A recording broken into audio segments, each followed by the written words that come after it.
আমি এই ভিডিওটা করছি শুধুমাত্র যে আর্জেন্টিনা আর ইজিপ্টের খেলাটা যে অনেকে বলছে ২ টো কন্ট্রোভার্সি হয়েছে। সেই কন্ট্রোভার্সি দুটো কভার করার জন্যে।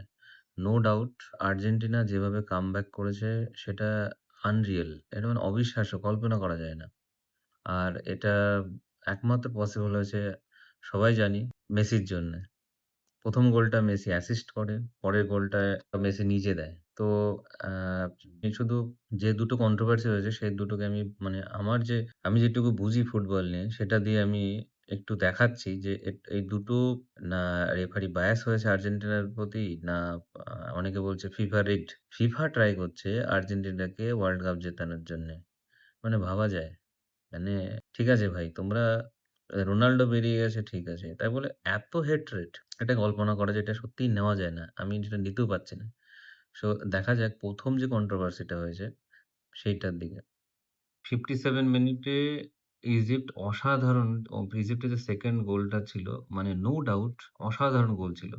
কিন্তু যখন ভিএআর চেক করা হয় তখন দেখা যায় দেখুন এইটা হচ্ছে আ লিসান্দ্রো মার্টিনেজ। এতে এই কারণেই এটা ফাউল দেওয়া হয়। এই কারণ হচ্ছে ইজিপ্টের যে প্লেয়ারটা রয়েছে আটিয়া, এ কিন্তু পেছন থেকে জার্সিটাকে পুল করেছে। শুধুমাত্র এইজন্যে এটা ফাউল ধরা হয়নি। আরেকটা কারণ হচ্ছে যদি আমরা এই পায়ের দিকটা খেয়াল করি, ওর পায়ের উপর পা দিয়েছে।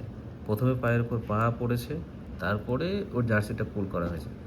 সেই কারণেই এটা ভিএআর এ ফাউল ধরা হয়েছে। আর সেই কারণেই ইজিপ্টের 2nd গোলটা রুলড আউট হয়েছে। এইখানে কন্ট্রোভার্সির কোনো কোশ্চেনই নেই। যারা করছে শুধুমাত্র হেট যেতে করছে, এটা আমার বিশ্বাস।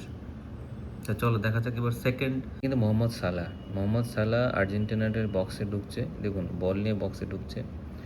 বল নিয়ে বক্সে ঢুকছে। ওর সামনে রয়েছে আলভারেজ, হুলিয়ান আলভারেজ। তো আলভারেজে দেখুন বলটা কিন্তু আলভারেজ মেরে দিল। আলভারেজ মেরে দেওয়ার পরে বলটা কিন্তু পেছনে চলেছে। তার মানে বলটা কিন্তু মোহাম্মদ সালাহর কন্ট্রোলে নেই আর। তারপরে দেখুন এই সামান্য যে পায়ের সাথে যে টাচ হয়েছে, তারপরে কি করছে? মোহাম্মদ সালাহ নিজেই পড়ে গেল। নিজেই পড়ে গেল। নিজে পড়ে যাওয়াতে এইটাকে ধরে নেওয়া হচ্ছে যে এইটা কেন ফাউল দেওয়া হলো না? এটা কি করে ফাউল হয়? দেখুন ভিডিওটা ভালো করে দেখুন। আমি আবার রিপ্লে করছি। মোহাম্মদ সালাহ যাচ্ছে। বলটা আলভারেজ কিন্তু ওকে ট্যাকেল করে সরিয়ে দিয়েছে। বল কিন্তু পেছনে চলে এসছে। এবার ওর পায়ের সাথে যে সামান্য টাচ হয়েছে, এবার এইখানে ফাউলটা তাতেও দিতে পারত।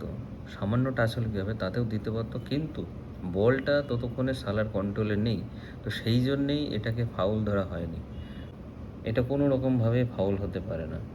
তো যারা চেঁচামেচি করছে শুধুমাত্র হেট রেটের জন্যে, এটা আমি মনে করি। সিরিয়াসলি তারা মানে ফুটবলটাকে তারা ভালোবাসে না। তারা অবশ্যই বায়াস।